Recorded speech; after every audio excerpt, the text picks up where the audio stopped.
Now friends, let's quickly look at the word of God. I want to speak to you friends in the next few minutes about faith. I want to encourage you to walk in faith. Jesus says, walk in faith. That is the calling of God. If you will turn with me into the Gospel of Luke, I will be happy if you will turn your Bibles. If not, could you please get this on the overhead. We want to go to the Gospel of Luke. We want to go to chapter 17. We want to look at a few things of faith there, and then we will move on to the communion from there forward. Amen. Luke chapter 17. Praise God. Amen. Friends, would you read with me? Starting from verse 5. If you have your Bible, follow now. If not, please follow on the overhead. The apostles said to the Lord, read with me church, it's important. The apostles said to the Lord, increase our faith. What did they ask, friends? They asked Jesus one thing. What did they ask him?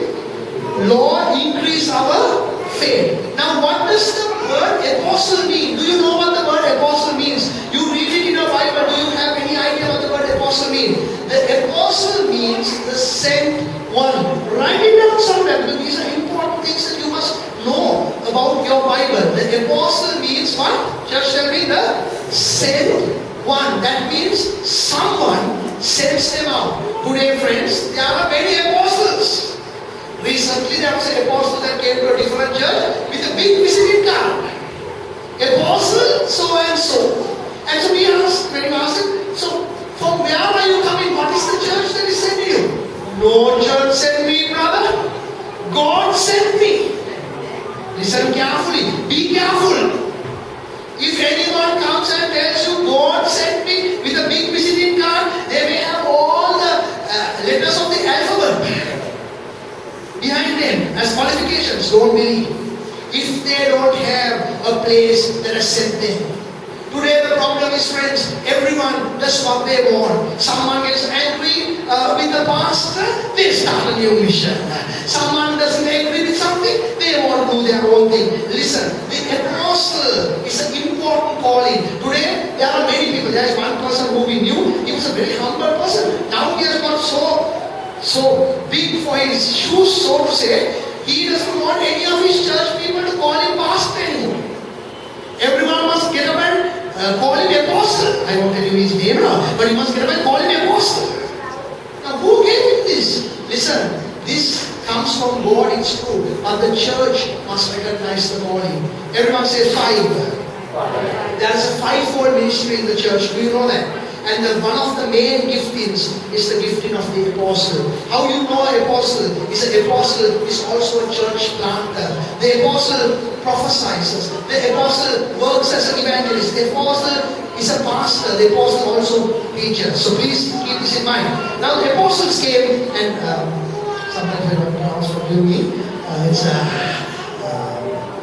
long day. Hallelujah. Now the apostles came and asked, whom did they ask? Jesus. Everyone say Jesus. They asked Jesus, increase our faith. Today I was thinking of this example. You know, we go for a buffet. We go for a buffet and you serve what you want. When you serve what you want and you come to the table, what do you do after you serve? You must eat your food what you serve, correct? Now say you go for a buffet and your child is served a full plate. And the child stretches out the plate to you and again says, Dada, Mama, can you serve a little more for this? What do you want me to tell the child? Come on, parents, what would you tell the child? Please eat that. When that is finished, we will give you more.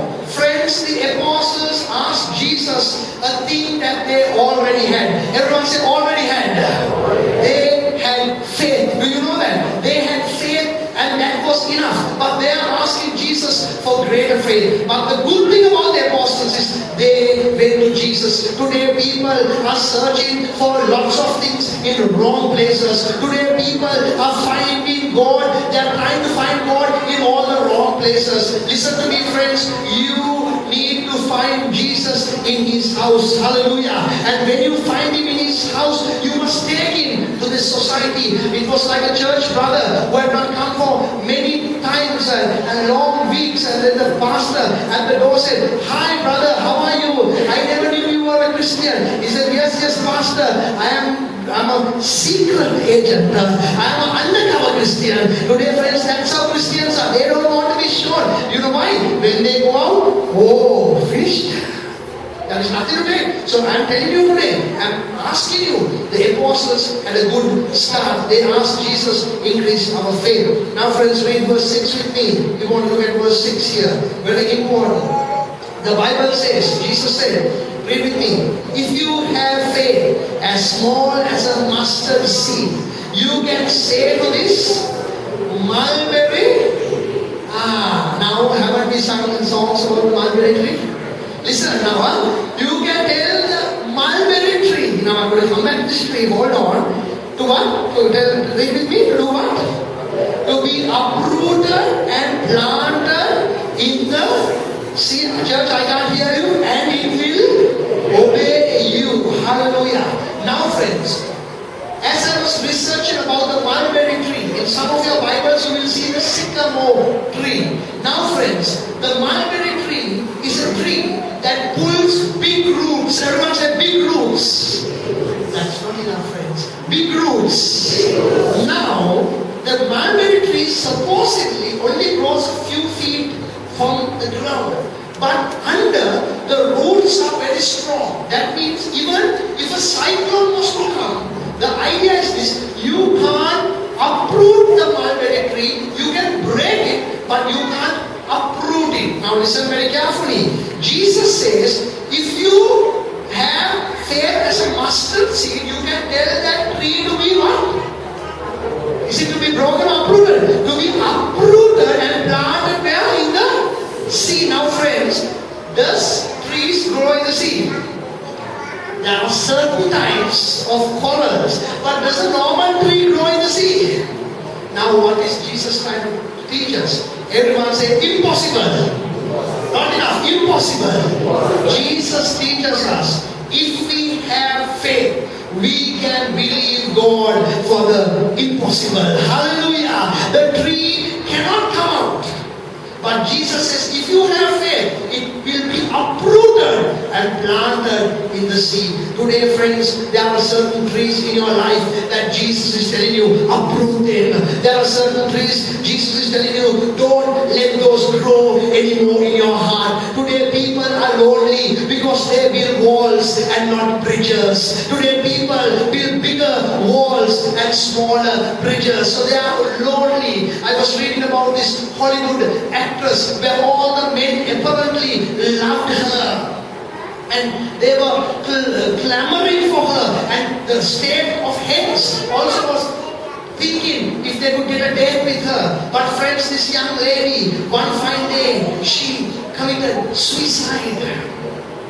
And in her moment of suicide, they found a note where she had written this small note: "I am terribly lonely." Can you imagine a Hollywood actress? Can you imagine everyone wanting to get a bit of your time? And she decides to take her life and says, "I am terribly, horribly lonely." So friends, I am telling you, don't build walls, build bridges. Now, church, I want you to understand this. The power is available. Everyone say the power is available.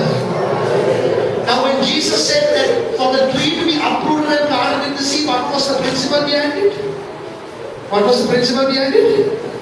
Impossible. Everyone say impossible. Now let me get this into our soul, okay? What is it? It's impossible. So when you and I pray, we can see a big problem. So we look at the problem and don't believe God, or do we believe that God can solve the problem? He can solve the problem. Friends, impossible. It is the power that you and I use. There was a man who went to buy a chainsaw. Do you know what's a chainsaw? Do you have an idea what's a chainsaw?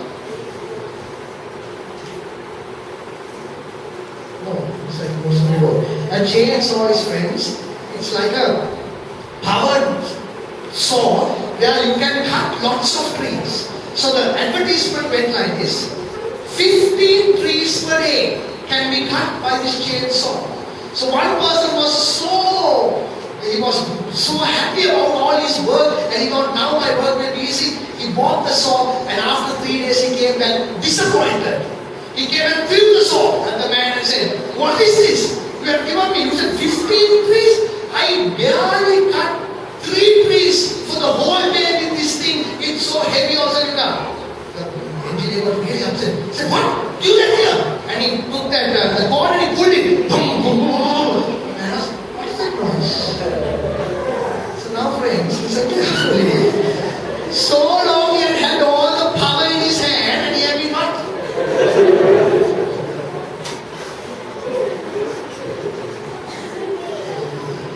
You and I have the power of God.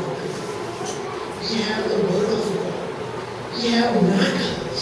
But we are with our own effort trying to solve. And God is telling, believe me for the impossible. Hallelujah. Believe me, I am able to do miracles for you. Amen. Church, that's why I encourage you to come and testify what God has done. Now we want to go a bit more further. So the apostles asked something they had. Everyone said they had. Today, do you have faith? Do you have faith? The answer is yes. Hallelujah. How much of faith? Peter, come here. You are, of course, you have a big mouth, Peter. I mean, I'll give you 50% of. No, Jesus didn't do that. Thomas, you are a real doubter. I'll give you 80%. No. Jesus didn't call 100%. Judas, I know you. You are like all your tricks. Come here, I will give you 100% faith. Jesus didn't do that. Jesus gave them a very strange answer. Jesus said, if you have faith as small as a mustard seed, you can do impossible things. Friends, it's not about having big faith. It is about having faith in Jesus. Amen? Are you getting me clearly? Faith is a muscle and there are only 2 grounds that faith stands. Listen to me. Either you have dead faith or you have active faith. Everyone say dead faith, active faith. Now friends, you have to decide what sort of faith do you have. Dead faith is you know God is able but you don't use it. You know God can do something but you want to do it all yourself. That is dead faith. Active faith is you know the odds are against you. You know everything is coming against you, but you are using your faith for the kingdom. Now, friends, while we are here, I want you to take you a bit more further. Do you know that God led the children of Israel out of bondage into the promised land? Now listen, write it down. Positive thinking and faith are not equal. Now you must remember this. Right? Some people think positive thinking is equal to faith. It's wrong. You must be positive in your thinking. That is right. Positive thinking is not faith. Everyone say it with me. So you remember, positive thinking. Positive thinking is not faith. Positive thinking is good. I get it. You are positive about life. You are thinking. Now I tell you why. 600,000 children of God. When you say children, please don't think small children. You know this Sunday school, this boy went to Sunday school. Do you know how God delivered the children of Israel? Let me tell you that. You don't know, you'll wonder. How did God deliver the children of Israel across the Red Sea? What did Moses do? Moses stretched his hand. The water separated. The children of God went on dry ground. They went to the other side. When the Egyptians came, the sea covered them and they died. So this boy came after Sunday school. And the mother asked, what did you learn today? The boy said, Mama, I read that Moses had a big army. And what did Moses do? Moses had engineers. He asked the engineers to quickly build a bridge. They built a bridge and all the children of Israel went on the other side. And then when the Egyptians tried to come, Moses had his walkie-talkie. He quickly called the Air Force. And while the Egyptians was on the bridge, they bombed the bridge. And they all fell into the water and died. Mother said, you learned this in Sunday school? He said, Mama, if I tell you what I learned in Sunday school, you'll never believe it. You know why? It made more sense for bombers to come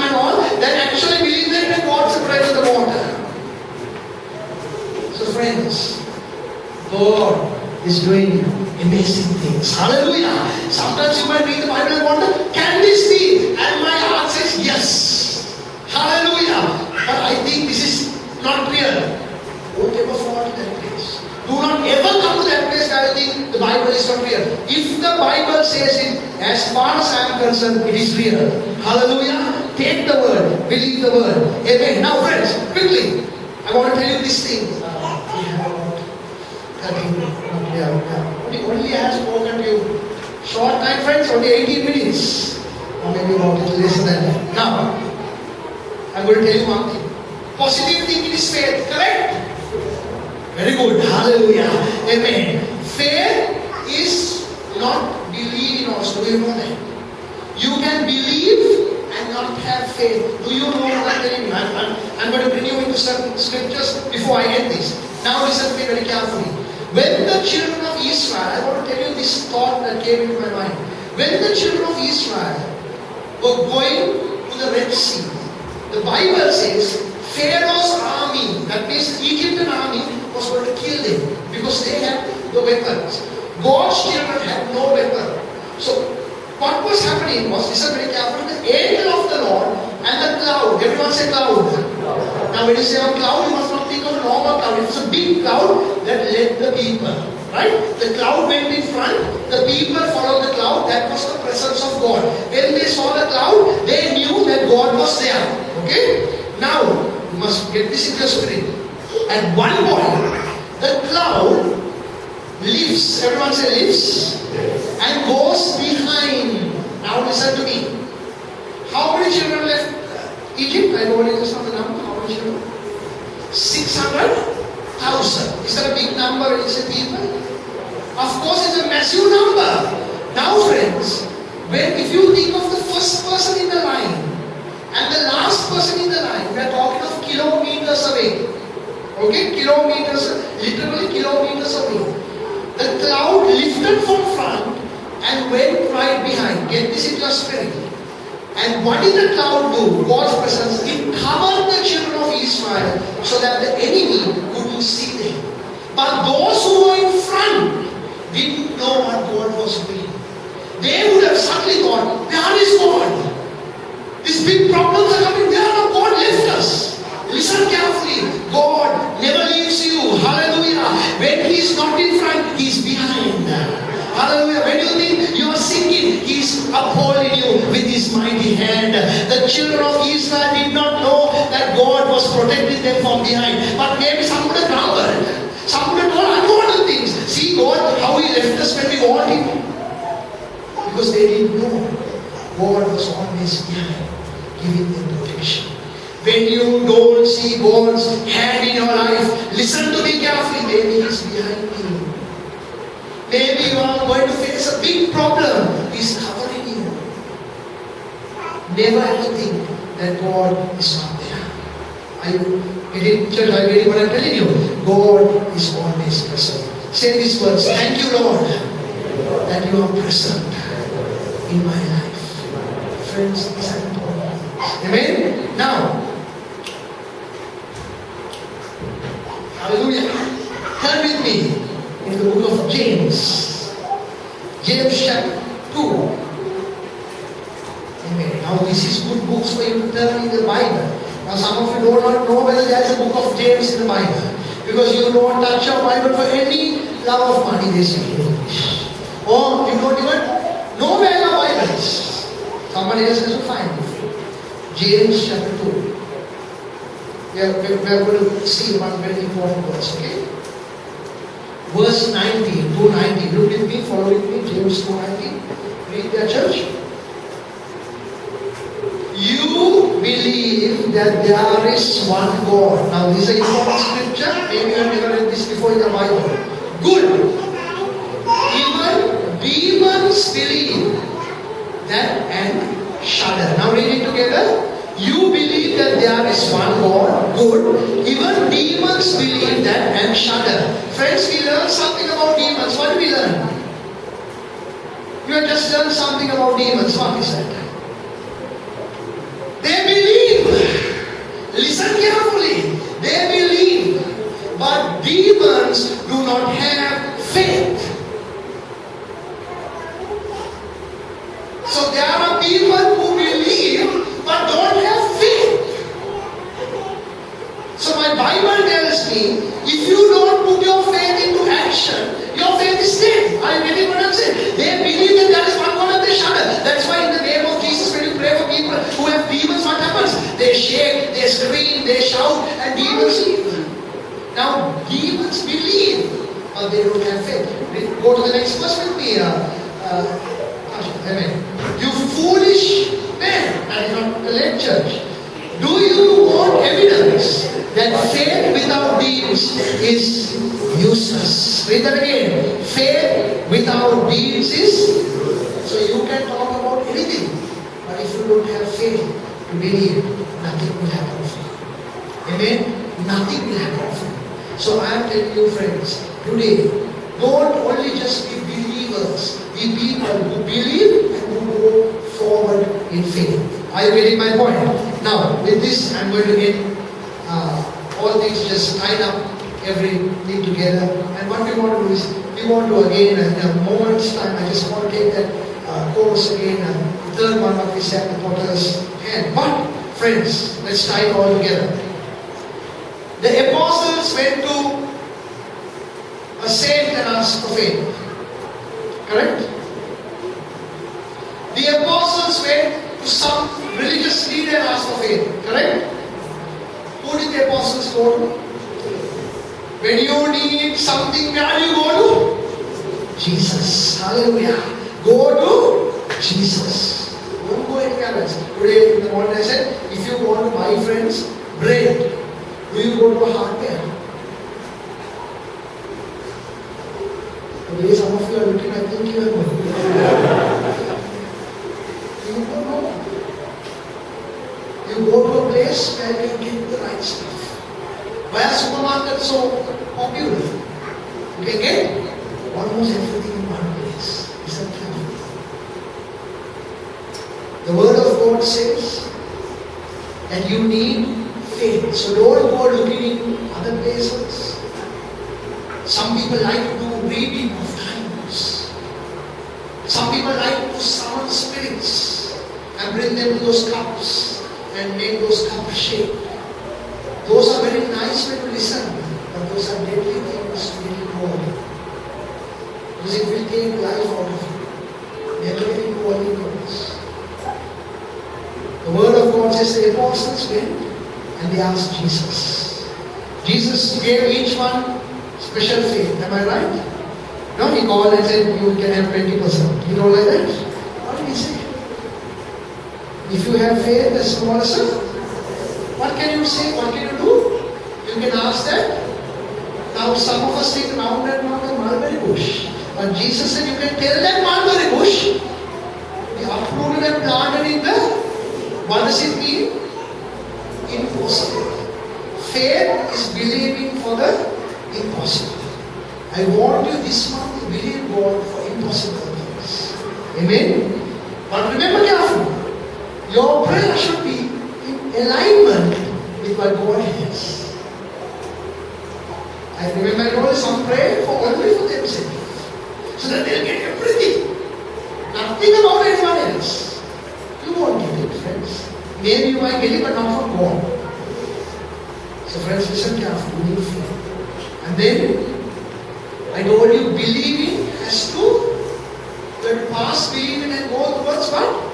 Faith. Faith without deeds are useless. It is dead. But God asks us to exercise faith.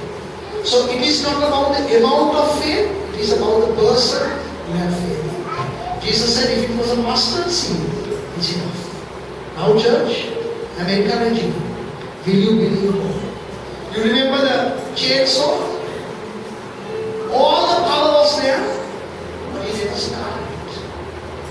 Today, you are going to activate faith. Hallelujah.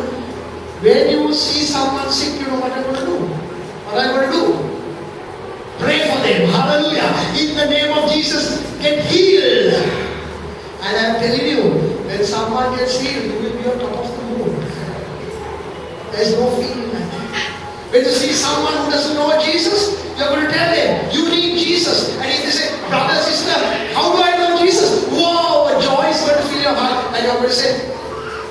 wait, I'll call the pastor and tell you how to know Jesus. Don't tell that. You know how you must know Jesus. Brother, sister, repent of your sin. Ask God for forgiveness. And tell Jesus to come into your heart. That is salvation. Hallelujah. You don't need to call me. You can do it. Amen. Exercise faith. Amen. It's like a muscle. And today I don't have that example, but in Kalamote we have that example we are doing. You know friends, when you see bodybuilders, what comes into your mind? Some lady said, yeah. Some men are good. Now listen carefully. That bodybuilder also has the same muscles that I have. If you are a man, if you are a woman, it's different muscles. But if you are a man, the same muscles. But why don't we have that? We have to exercise those to that level because we don't want to be like that. You understand what I'm telling you? Friends, faith is like a muscle. Exercise it. The more you put faith, what my sister somebody said, the more she is doing, God is blessed. What is that? It's an act of faith. You can't see, but you're showing, and God is blessed. That is faith. Alright? Now church, will you rise up with me before I start my second sermon?